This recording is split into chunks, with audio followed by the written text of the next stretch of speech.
She gave 8 years to a marriage built on lies, and built a company behind the man who betrayed her. But when his just a colleague wore her robe and sat in her seat, she didn't scream. She got up, walked out, and came back with contracts, evidence, and the board in her pocket. 5 years into our marriage, everything looked perfect from the outside. People loved to talk about Adrian Wu, the sharp, charismatic CEO of Wu Media, and his equally brilliant wife, Leah Su, who had supposedly stepped down from her own rising consultancy firm just to help build her husband's empire. The press loved to paint us as the power couple of the decade. Wu Media wouldn't be what it is without both of them, one profile gushed. I used to believe that too, until the cracks began to show. It wasn't a dramatic shift, not at first. Adrian still kissed my cheek before leaving for work, still complimented my dresses before events, still remembered to send flowers to my parents on holidays. But it was the little things. His phone never used to be face down on the table. He never used to smile at his screen in the middle of dinner. And I never used to feel like a stranger walking into our own office building. I kept quiet. Not because I was afraid, but because watching silently is what I do best. A decade in strategy consulting taught me, observe first, strike after. Besides, Wu Media was still operating smoothly under our leadership. I handled long-term partnerships and organizational infrastructure. Adrian dealt with branding and growth. We were a well-oiled machine. At least that's what I told myself. Then came the charity gala. It was a Thursday night held at one of the most exclusive rooftop venues in Shanghai. The entire upper echelon of media, tech, and venture capital was there. I arrived early as always in a navy satin gown with clean lines and a deep back. My hair was twisted up into a sculpted knot. Vivian, my assistant and longtime right hand, had already laid out the PR agenda and talking points. "Let me guess," she murmured as we walked in, "Mr. Wu will make a late entrance again?" "He says it's charming," I replied dryly. She rolled her eyes. "You should get a new publicist. You're the one holding the company together." I smiled. Adrian has his charm. I have the foundation. And for a moment I believed what I said. That was before I saw her. It happened about 30 minutes into the event. I was speaking with a veteran investor when Adrian entered, flanked by a small group of junior staff. I saw him before I heard him, that familiar stride, the confident nods, the perfect timing. My eyes shifted to the woman beside him. She couldn't have been older than 25. Pale pink dress, delicate heels, long black hair tucked behind one ear. She was pretty, not threateningly so, but enough to be noticed. She walked just a bit behind Adrian, laughing when he laughed, pausing when he paused. I could tell she was trying to match his rhythm like she'd studied him. I turned back to the conversation in front of me. But I didn't stop watching. They moved through the crowd together. She stuck close to him like a well-trained intern, eager, alert, utterly devoted. And when Adrian finally approached me, her smile brightened as though she had been waiting for this introduction. "Leah," Adrian said, placing a hand lightly on my back, "come meet Jasmin Tang, one of our rising stars in the production team. She's sharp as a whip." I turned to face her fully for the first time. Jasmin extended her hand with just the right mix of enthusiasm and deference. "It's such an honor, VP Su. I've admired you for years." "Call me Leah," I said, taking her hand with a polite smile. "We're all colleagues here." Her eyes widened. "You're even more elegant in person than the company portraits." I smiled faintly. Flattery is a good strategy. Especially in this building. Adrian chuckled, clearly pleased by her charm. "She's only been with us 9 months but already producing pitches with our senior team." 9 months? Asked, my tone light. "That's impressive." Jasmin blushed. "A textbook performance. I'm just lucky to have great mentors." I glanced sideways at Adrian. "I'm sure." There was an awkward pause. Then Jasmin excused herself to get a drink, leaving the two of us alone. "She's just a colleague," Adrian said casually before I'd said a word. I arched an eyebrow. "I didn't ask." He sipped his whiskey, eyes scanning the room. "You didn't have to." I let that sit between us for a moment. Then I tilted my head. "She's young. Hope she knows not to overstep." Adrian's smile was unreadable. "She knows her place." "Does she?" I asked coolly. He didn't answer. Later that evening I found myself alone near the terrace, speaking with one of our legal advisors when I caught sight of Jasmin again. She stood in a corner, surrounded by 2 junior editors, laughing animatedly. Her glass was full. Her posture was open. She looked like she belonged. Then Adrian walked up behind her. She turned before he even touched her. Like she'd felt him coming. Their smiles matched. The editor beside her said something and the group laughed. Jasmin reached out to lightly touch Adrian's arm. My legal advisor was still speaking, but my attention was split now, finely tuned to that small wordless moment. They weren't lovers. Not yet. But she was circling and he wasn't stopping her. I waited. The night wore on. Eventually, Adrian came over to say he'd be taking some of the team out for drinks. I nodded, not asking who. He leaned in to kiss my cheek. I turned just slightly. His lips missed by half an inch. He smiled like he hadn't noticed. But I had. From the floor-to-ceiling windows of the ballroom, I watched them leave together. Adrian flanked by a few staff and Jasmin walking just a step behind him. She paused before stepping into the company car, glancing over her shoulder. Right at me. There was no innocence in her expression. No deference. No apology. Just a subtle, almost imperceptible smirk. Vivian appeared beside me, holding a coat. Want me to book a car? Not yet, I murmured. Then I reached for my phone and sent her a single message. Find out everything you can about Jasmin Tang. Quietly. Vivian glanced at me, then nodded. You got it. As we stepped out into the night air, I didn't feel rage. Not sadness either. Just a quiet, burning clarity. I'd seen this playbook before. From men who thought they were clever and girls who thought they were special. Let her play. Let him lie. The only mistake they made was underestimating me. The file Vivian handed me was thinner than I expected. Only took me a weekend, she said, sliding it onto my desk. Jasmin Tang's profile isn't exactly complicated. I didn't look up. I was sipping my coffee, eyes scanning the front page. She has no graduate degree. Barely 2 years of actual work experience. Spent less than a year at a mid-sized content firm before joining us. She's been with us for 9 months, I said absently. Correct, Vivian replied. And yet in that time she's been assigned to 3 high-level content campaigns. One of which had a budget approved directly by Adrian. I turned the page. That campaign was originally assigned to my team. Vivian hesitated. Exactly. I leaned back in my chair. My office at Woo Media had always been simple. No personal photos. No unnecessary clutter. I liked my desk clear, my mind clearer. I thought you said there was no official promotion record for her.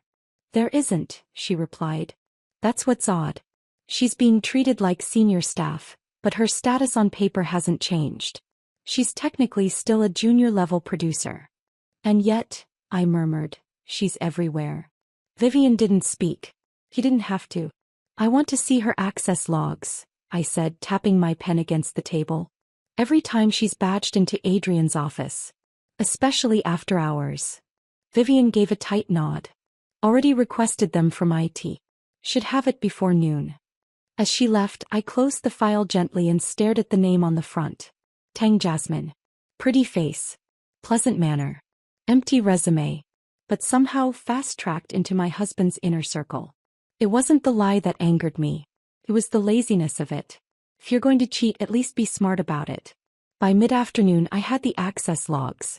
Vivian placed them in front of me like evidence in a courtroom. A printed spreadsheet, each line stamped with time and location. Cross-referenced with Adrian's calendar, she said. You'll see the pattern. And I did. Jasmin Tang. Access 31st floor executive office. 9:27 p.m., Monday. 10:43 p.m., Wednesday. 11:01 p.m., Friday. All days Adrian claimed to be working late. No exit time logged until nearly midnight, I noted. Sometimes after, Vivian added. And once she came out wearing different shoes. My eyes lifted. What? There's security footage, she said, tapping her tablet. You want to see it? I gave a single nod. Vivian handed it over. I hit play. The footage was silent and grainy, just enough detail to be clear. Jasmin entered Adrian's office confidently, coat in hand. The timestamp read 9:23 p.m. Fast forward. She emerged 2.5 hours later, hair slightly messier, lips darker like she'd reapplied lipstick. Different shoes. Flats, not heels. I paused the video. My reflection shimmered faintly over the screen. Not a single word had been spoken between us about her since the gala. Adrian hadn't mentioned her name. And I hadn't asked. Because I didn't need to. That night he came home earlier than usual. We were in the kitchen. I was slicing fruit. He was leaning against the counter, scrolling his phone. "How was your day?" he asked absently. "Productive," I said. "Yours?" Long, he yawned. "We had a strategy meeting with the advertising team. Jasmin's team was presenting. You remember Jasmin, right?" My hand paused mid-slice. Kept my voice even. "Of course. She's just a colleague." He laughed lightly, not picking up the ice beneath my words. "She's young. Still learning. But smart." "So I've heard." Adrian put his phone down. "You're not seriously still thinking about that gala moment, are you? Am I supposed to have forgotten it?" He gave me a look. Part amused, part exasperated. "Leah, you're overthinking. She's just eager. All these new hires want to impress us. You're reading too much into things." I turned to face him fully. "No," I said calmly. "Reading too much into things would involve paranoia. Suspecting you of things I couldn't prove." I stepped toward him. "But I have your security logs. Her badge swipes. The footage of her leaving your office at midnight. Wearing different shoes." His face went still.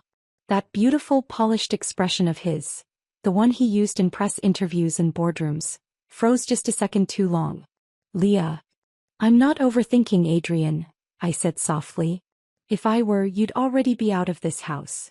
He exhaled, eyes flicking away. "You really had security pull logs? For a staffer?" "No," I said. "For my husband." That was the end of the conversation. He didn't apologize. Didn't explain. He simply nodded once and went upstairs. And I very quietly opened my laptop and began going through our joint investment accounts.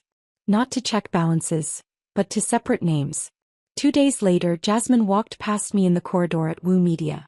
She smiled brightly, a coffee cup in hand. "VP Sue," she chirped. "Morning." I looked up from my tablet, offered her a nod. She walked off, ponytail swinging behind her like nothing had happened. Vivian stepped beside me a moment later. "She's getting bolder." "They always do," I said. "Did Adrian say anything?" He tried to deny. Then stayed quiet. "Are you going to confront her?" "No," I replied. "Let her think I'm being quiet because I'm weak." Vivian gave me a long look. "I know better." "So do you think she's stupid?" "No. I think she's 24 and still believes being liked by the boss is a plan." I almost smiled. Then I whispered, "Make sure our marital assets are fully cataloged and secured. Nothing missing. Nothing mixed." Vivian's eyes darkened. "I'll have our family office begin the audit.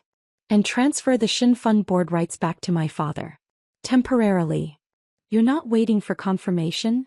"Vivian," I said, "confirmation is for those who need permission. I already know." That evening I stayed late at the office. The staff had gone home. The lights were dim. The only sound was the soft clicking of my fingers on the keyboard as I reviewed contracts. I had the security footage playing on loop in the corner of my screen. No audio. Just visuals. Jasmin walking in. Jasmin laughing by Adrian's door. Jasmin brushing something off her shoulder while his hand lingered longer than necessary. Over and over again. Until the flicker of amusement in her expression slowly twisted into something else. Entitlement. And Adrian, that man had stopped being sharp. He was predictable now. The same moves, the same detachment, the same smug belief that I would never walk away. He thought I didn't have the strength. He forgot who built the house he was cheating in. I closed the laptop softly and stared into the darkness. The rage wasn't explosive. It wasn't loud. It was slow. Burning. Precise. And it was just beginning. Anniversaries were never a big deal between Adrian and me. We were always those people. The couple who shrugged off gifts and roses with the excuse of being too busy, too practical, too grown up. But that year I decided to plan something. Not because I was sentimental. Because I needed answers. And I didn't trust the ones he gave me. So I made a reservation at a quiet French bistro we both liked. Nothing flashy. No public scene. Just a table for two at 8 p.m. But I never sent him the details. Instead, I packed the calla lilies he'd sent me the first year we were married, changed into a long black coat and drove to his private penthouse. The one under his name, the one I hadn't stepped foot in for almost a year. I didn't tell him I was coming. I wanted to see what surprise he had planned. The doorman recognized me instantly. "Good evening, Mrs. Wu," he said with a polite nod as he held the elevator open. "Haven't seen you in a while." I returned the gesture. "Thought I'd drop in on my husband. For our anniversary." He smiled faintly and said nothing more.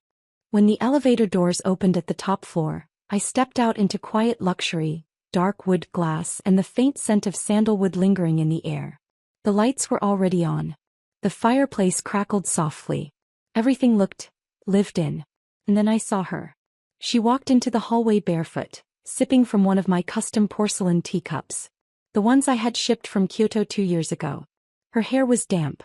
Her robe, my robe, cinched tightly around her waist. For a moment she didn't see me. And then she did. Her body jerked slightly. The cup almost slipped from her hand. I said nothing. I simply closed the front door behind me and placed the bouquet of calla lilies gently on the console. "VP Sue," she stammered. I didn't expect you to be here." "I'm sure you didn't," I said calmly. She blinked as if trying to calculate how much trouble she was in. Her cheeks flushed pink, but she didn't lower her gaze. She simply set the cup down on a nearby table. "It's not what you think," she said quickly. "Adrian said you weren't coming home tonight. That you were away on business. So you made yourself at home?" She pressed her lips together. "I took a shower because I spilled coffee on myself earlier." The robe was hanging by the door. I walked past her and glanced toward the kitchen. A half-eaten fruit platter. 2 wine glasses. 1 open bottle of Merlot, Adrian's favorite. "Next time," I said softly, "ask the host before using his wife's robe." Her face went pale. Just then the butler appeared, an older man in a tailored vest, wide-eyed and tense. "Ma'am, I didn't know you were coming. Mr. Wu didn't mention." "It's fine," I said, cutting him off with a small smile. "Would you kindly help Miss Tang gather her belongings? And make sure she leaves fully clothed?" His nod was frantic. "Yes, of course." Jasmin looked between us, disbelief widening her eyes. "This isn't, you're misunderstanding." "I'm not. But I didn't mean to." I looked at her fully now, my expression flat, voice low. "If you had even half the intelligence you pretend to, you would have left the moment he didn't stop you from wearing what belonged to someone else." Her lips trembled. "He said you weren't." "I know what he said," I said coldly. "But I'm not here to scold you, Jasmin. You're not the one who took vows." She opened her mouth again, but I was done talking. Instead, I turned to the butler once more. "Please walk her out. I'll wait in the foyer." I heard her sniffling as she followed him into the hallway, bare feet padding against the marble floor. I stood alone near the glass wall, watching the city lights glitter far below. It wasn't heartbreak I felt. It wasn't betrayal either. It was insult. And I don't tolerate insult. The elevator dinged 5 minutes later. Adrian walked in briskly, phone in one hand, keys in the other. He looked surprised to see me, not guilty, not caught. Just surprised. "Leah," he said, stopping mid-step. "You're here." "Happy anniversary," I said, still facing the window. He walked toward me slowly. "You should have told me you were coming. I wanted to surprise you." He reached to kiss my cheek. I stepped back. "I see you already had company." He blinked. "Leah, I can explain." "You don't need to." She spilled coffee. So I was going to send her home before I arrived? I turned to him, eyes sharp. "Before your wife showed up to the home she decorated with the teacups she bought, to find another woman lounging in her robe?" "Leah." "I've known for weeks, Adrian," I said. "I know she's in your office after hours. I know she's used your driver. I know she's been staying here." He stepped forward. "Nothing happened between us." "Nothing physical?" I asked. "That's your defense?" He hesitated. "Yes." "Then what happened, Adrian?" I asked, voice soft but deadly. "Did you enjoy being needed? Worshipped? Did it feel good having someone giggle at your jokes again?" "I didn't plan this," he muttered. "No," I said. "You just let it happen." He dragged a hand through his hair. Leah, don't do this. Not tonight. Not like this. I'm not doing anything. I reached for my handbag. You are. And then I walked past him.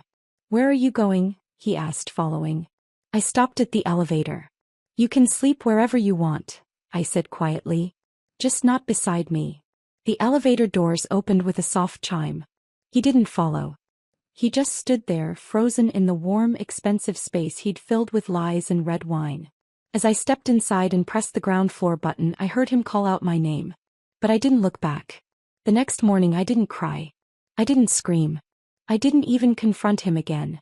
Instead, I woke up at 6, brewed a black coffee in silence, and emailed the Shin Fund's legal team to initiate the separation of joint business interests. Then I called Vivian. Have the driver ready in 1 hour, I said.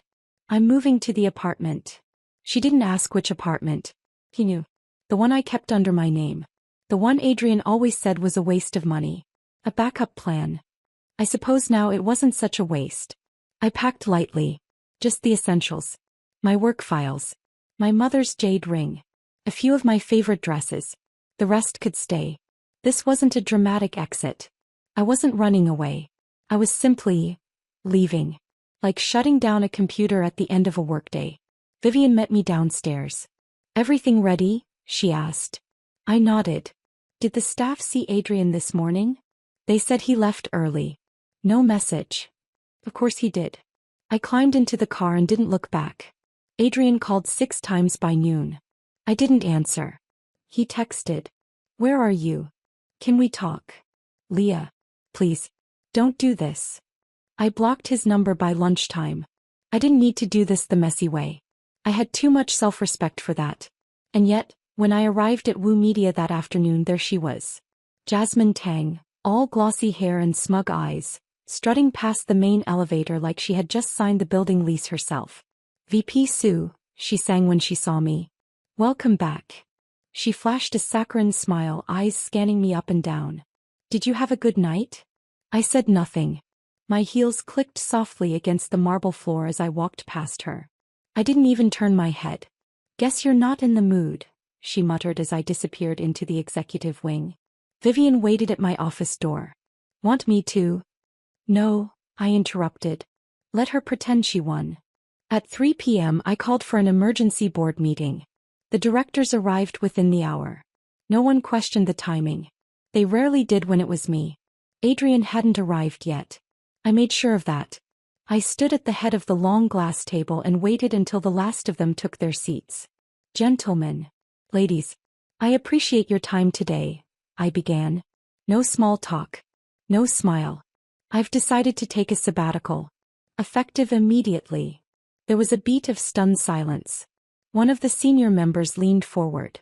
Pardon, VP Sue? 3 months, I clarified. I will retain board authority, but I'll be stepping away from day-to-day operations. May I ask why? Another asked, confused. If this is personal, surely we can delegate your... I held up a hand. This isn't a request, I said. It's an announcement. They looked at each other. Vivian, seated silently beside me, passed out copies of my temporary withdrawal agreement. The CFO cleared his throat. But with respect, Leah, without your oversight, Adrian's team will manage, I said. And if they don't? I allowed myself a faint smile. Then we'll see exactly what happens when the spine is gone. Adrian stormed into my office 2 hours later. What the hell was that? He demanded. I didn't look up. You're late. I was in a client meeting. You couldn't wait. I've waited for weeks, I replied. He shut the door behind him. A sabbatical? You blindsided the board. You could've. I don't owe you an explanation, I said flatly. Not anymore. He exhaled sharply, running both hands through his hair. This is overkill, Leah. No, I said, finally looking up. What happened in that penthouse was overkill. Me leaving is restraint. He stared at me like he didn't recognize me. I'm your wife, he said quietly. You're just giving up? No, I replied.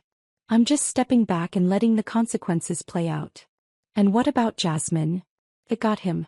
He flinched. This isn't about her. Then make sure she understands that. Because from the way she's strutting around this building, she seems to think she owns it now. Come on, Leah.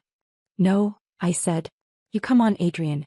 You let her wear my robe, sip from my cup, and now she walks these halls like she's earned something.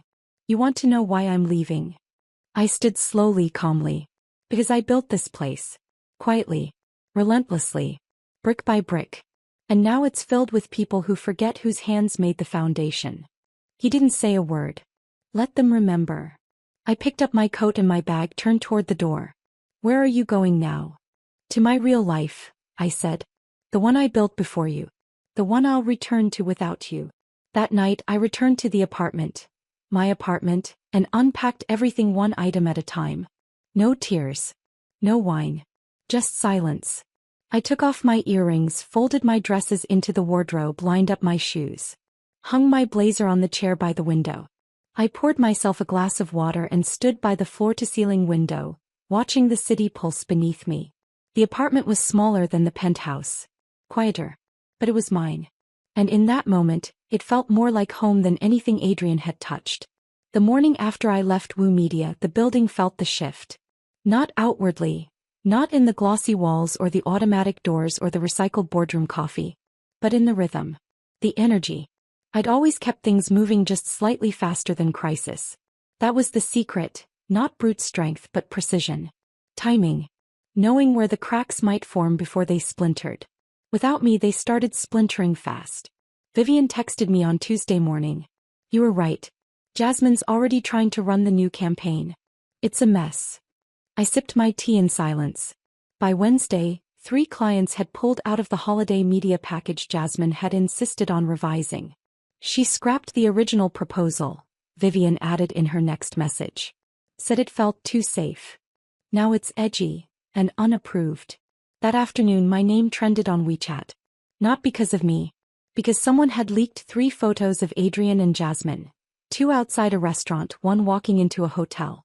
The captions weren't subtle. CO Wu seen again with rumored assistant-turned-mistress. Mrs. Wu absent from company functions. Leadership crisis brewing? I didn't post a word. Didn't respond. But I watched. By Friday, internal tensions had reached a boil. Vivian called, her voice low and crisp. It's chaos. Reporters. Camped outside the front entrance. Shareholders are demanding a closed-door meeting with Adrian. I didn't answer. I was watching a glass of ice melt on my windowsill. He asked for you, Vivian added. At the emergency briefing. I smiled faintly. Of course he did. I said you were unavailable. You're very good at your job. I learned from the best. Inside Woo Media, Jasmin tried to pretend nothing was wrong. She walked the halls in stiletto heels and designer coats, offering cheerful greetings to staff who now whispered behind her back. She held Adrian's arm at internal presentations, gave feedback in meetings where she wasn't on the invite list. Too safe, she'd say. Leah would have wanted something bolder. Someone finally muttered. Leah also knew how to proofread. The new campaign was riddled with errors. Layout issues, outdated stats, even the wrong time zone on a virtual event. By the time clients began requesting direct communication with Leah instead, Jasmin panicked. She walked into Adrian's office mid-call, eyes wide and watery. They're ignoring me, she said, dropping her phone on the table. The team doesn't respect me. Adrian didn't look up. You're not their manager. But you said. I said I'd let you sit in. They think I'm some joke, she hissed. Your little pet. Adrian sighed and stood. You've been too visible. Jasmin blinked. I was just trying to help. You should have stayed quiet. Her lip trembled. Are you embarrassed of me now? Adrian rubbed his temples. Jasmin, you're not. Then what am I? She snapped. Because I'm not your wife. And I'm certainly not your VP. Adrian's silence answered for him. The next morning an anonymous blog post went viral. Sleeping your way to the executive floor. A Woo Media Insider's account. The writer didn't name Jasmin. They didn't have to. Screenshots of internal Slack messages.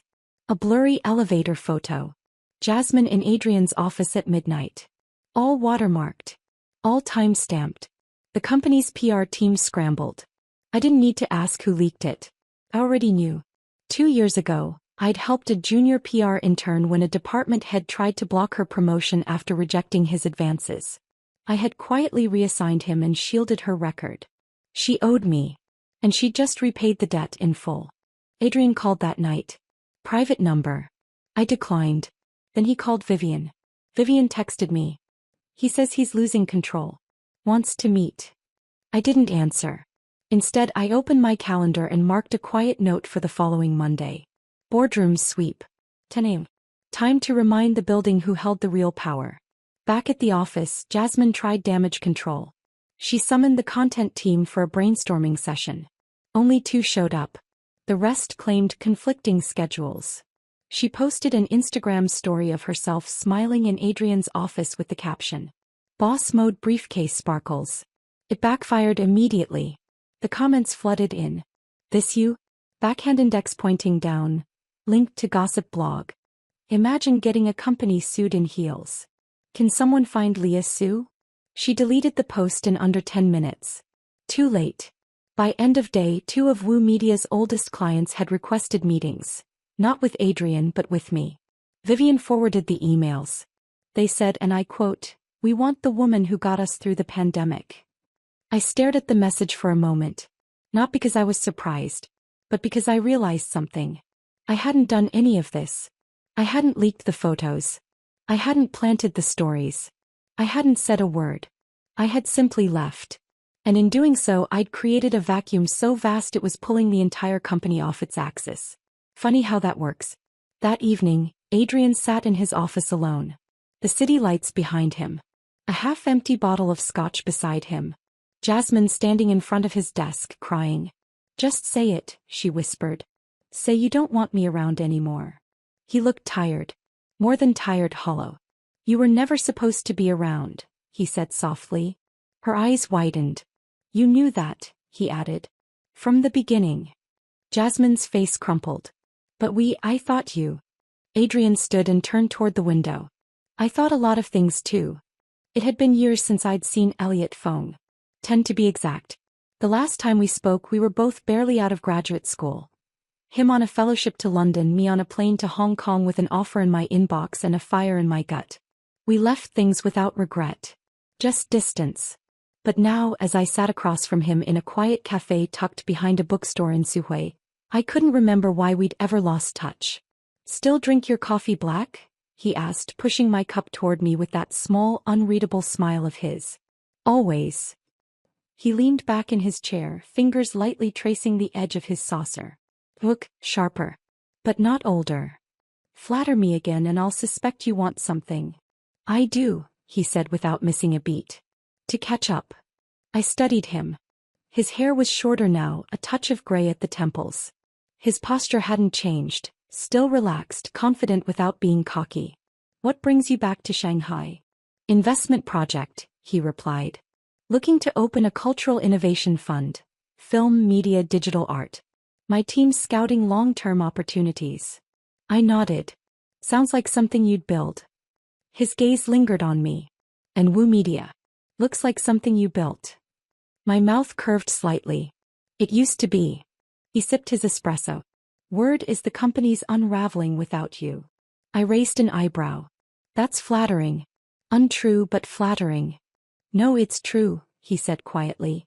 "I've heard the boards shaken. Clients talking. And your name keeps coming up." I didn't respond. Elliot leaned forward slightly, voice gentle. "I came back to see what's left of the woman who used to outthink everyone in the room." "And?" I asked, amused. He smiled. "Turns out she's still here. Just watching from a better seat." We talked for almost an hour. No drama. No tension. Just the kind of conversation that hummed with quiet understanding. Something I hadn't felt in years. "I'm not asking you to let me back into your life," he said as we stood to leave. "But if you ever need a partner, strategic or otherwise, you know where to find me." I slipped on my sunglasses. "I'll keep that in mind." He held the door open, let me walk out first. It wasn't romance. Not yet. But it felt like something solid. Something safe. And these days, safety was rare currency. The photo hit the news cycle that evening. A clean, well-lit shot. Me and Elliot seated at the cafe window, leaning in slightly, coffee between us, both smiling. Caption read: Leah Sue's next move. Mystery man spotted with former VP amid Woo media turmoil. Vivian texted me 2 seconds after it posted. Tell me you wore that trench coat on purpose. I replied, of course. They always photograph the trench. Adrian of course saw it too. He showed up at my office before noon the next day. No appointment. He burst through the door like a man with nowhere left to go. You really want to do this? He snapped, throwing the phone on my desk. The screen showed the same photo. Me. Elliot. Puffy. Do what? I asked coolly, not looking at the image. Parade around the city with your ex like some tabloid headline? I closed the contract folder I'd been reviewing. First of all, we had coffee. Second, it's none of your business.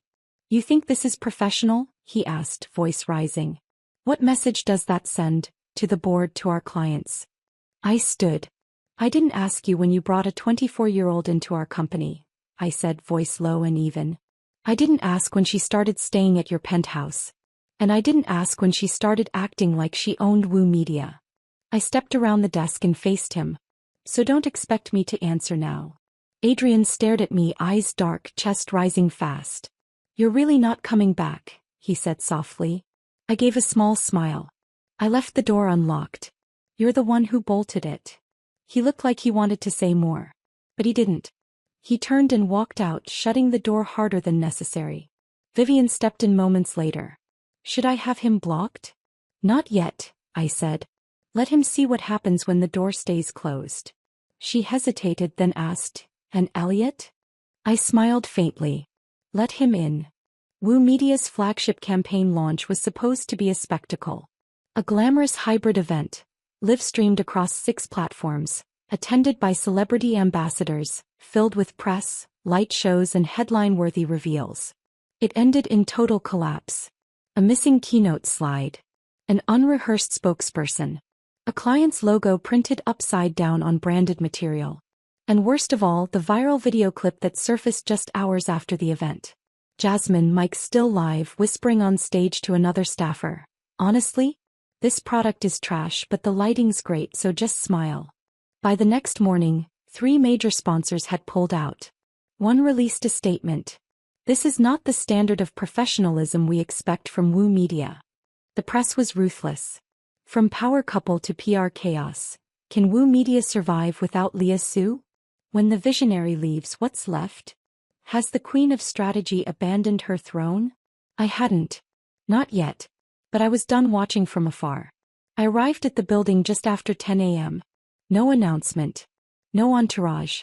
Just me in a charcoal suit, heels muted against the marble floor, sunglasses still on. The receptionist did a double take. Then stood. VP Sue. No need to notify anyone, I said calmly. I know the way. Whispers started as I passed the open-plan workstations. Heads turned. Conversations stopped mid-sentence. Some tried to pretend they were working. Others just stared outright. By the time I reached the executive floor, Vivian was already waiting. You're early, she said with a satisfied smile. It's time. I've notified the legal team. They're ready. Good. Have security stand by. Vivian's eyes lit up. God, I missed this. In the boardroom, the atmosphere was tense. Adrian sat at the head of the table, arms folded, jaw tight. The directors looked exhausted. No one greeted me, but no one objected when I sat. I'm calling this meeting, I said, under Section 4.2 of the Board Emergency Clause, when a brand crisis affects active shareholder equity. One director cleared his throat. What exactly are we voting on, VP Sue? We're not voting, I said coolly. I'm informing you. I placed a manila folder on the table. Vivian handed out copies. Inside, a legally notarized clause from our company's bylaws, one Adrian had overlooked.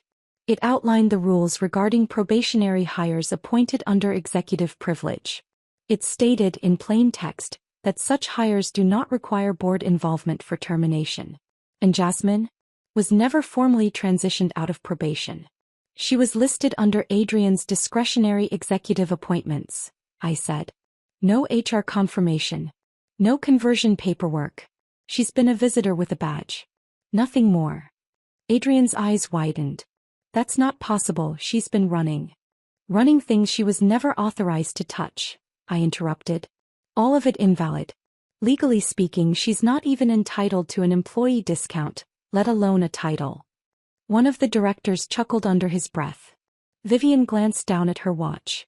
It's 11:13, she said. The office is at peak occupancy. I turned to security, already waiting by the door. Escort Miss Tang out of the premises. Revoke her badge. Collect any company devices. Adrian stood abruptly. You can't just. Yes, I said, rising to my feet. I can. And what am I supposed to tell the staff? He demanded. I paused. Tell them their spine came back. The walk from the boardroom to the executive floor was surreal. Staff lined the corridors pretending not to look. But they were watching. And in the center of the open floor, Jasmin stood at her desk, phone in hand, eyes darting nervously at the two uniformed officers approaching. Her voice trembled. What's going on? Miss Tang, one said. You've been instructed to vacate the premises. She laughed in disbelief. I work here. No, Vivian said, stepping beside me. You loitered here. You can't do this. Jasmin turned toward Adrian, desperation in her eyes. Tell them I'm still. Adrian said nothing. He stared at the floor, shoulders tight, refusing to look at her. Jasmin's voice cracked. You said I belonged here. Vivian stepped forward. He says a lot of things. Doesn't mean any of them are true. One of the junior staff near the corner desk stifled a laugh. Someone else applauded once, quietly. Jasmin's face crumpled. And then, as security gently guided her away, she did the only thing she knew how to do. She turned to me. You ruined everything. No, I replied. I simply stopped letting you take what wasn't yours. She said nothing else. The elevator doors closed behind her. The room exhaled. Vivian looked at me, eyes gleaming. Looks like the spine just walked back in. I didn't smile. I didn't need to. Because Wu Media remembered who I was, and who I still am. And from that moment on, no one mistook me for absent again. When Jasmin Tang was escorted out of Wu Media's headquarters, she didn't go quietly into the night. He went to war. And like most amateurs, she chose the loudest weapon first. By noon the next day, gossip sites were flooded. Screenshots of private messages. Cropped photos of Adrian and me at events, where I looked serious and he looked distracted. Old staff group chats pulled out of context. Jasmin had edited everything. Made herself look like a bright, overworked assistant drowning under the weight of an obsessive boss's wife. One headline read, Exclusive. Leah Sue's jealous rage, former intern speaks out on toxic control, at Wu Media. Another. I was just trying to do my job, how the CEO's wife silenced me. She painted herself as the underdog. The victim. The innocent who dared to succeed and got punished for it. Some believed her. For about 5 hours. At 3:42 p.m., a reputable business outlet published an exposé titled, The Real Story Behind the Jasmin Tang Scandal, and the Powerhouse Who Quietly Burned It Down. I didn't write it. But I handed them everything. Surveillance footage of Jasmin entering Adrian's office after hours. Company car logs. Expense reports she had no business filing. Internal communications. Even a private email she'd sent to a fashion brand, listing her role as VP of Wu Media, and trying to claim a sponsorship gift. I sent it all to one person. Lillian Ching, a former investigative journalist I once helped protect during a defamation lawsuit years ago. She owed me. She delivered. Her article was factual, clinical, devastating. By the end of the piece, Jasmin Tang wasn't a victim. He was a fraud. And the public knew it. Within 24 hours. 4 sponsors retracted their association with Jasmin. Her personal Instagram went dark. An ex-employee from her last firm came forward anonymously, sharing records of her habit of cozying up to executives for promotions. The comments under her old interviews turned savage. So this is what failing upward looks like. Shame Wu Media let her near a press deck. Give us back Leah Sue. And just like that, Jasmin's glass tower shattered. Inside Wu Media, Adrian was unraveling fast. The board had stopped replying to his emails. The finance team forwarded contract requests directly to me. Clients refused to schedule pitch meetings unless I was in the room. His influence bled out day by day, not through confrontation but silence. Exactly the way I planned it. Vivian peeked into my office on Friday. He's still here. Where? Boardroom. Alone. For the last hour. I looked up. Media still outside? 3 camera vans, 2 reporters and 1 particularly aggressive podcast host. I stood, smoothed down my blouse and collected my folder for the next meeting. Let him enjoy the quiet while it lasts. As I walked past the boardroom, the door was cracked open. Adrian sat at the head of the table, suit wrinkled, hair a mess, a tablet in his hands, scanning the latest news about himself. Outside, flashbulbs clicked through the glass. He didn't notice me. But I noticed everything. The way his hand trembled slightly. The untouched coffee next to him. The way the world was caving in and he had no idea how to hold it up without me. I kept walking. Didn't slow. Didn't glance twice. Let him feel what absence really meant. I stood in front of the mirror, adjusting the single pearl at my ear. No diamonds. No gold. No wedding band. Just a slate gray pantsuit, a tucked blouse, and a clear voice prepared for the end. Vivian appeared behind me, holding a small black folder. Legal team confirmed the final draft, she said. Press briefing is in 45. I nodded once. Let's not delay.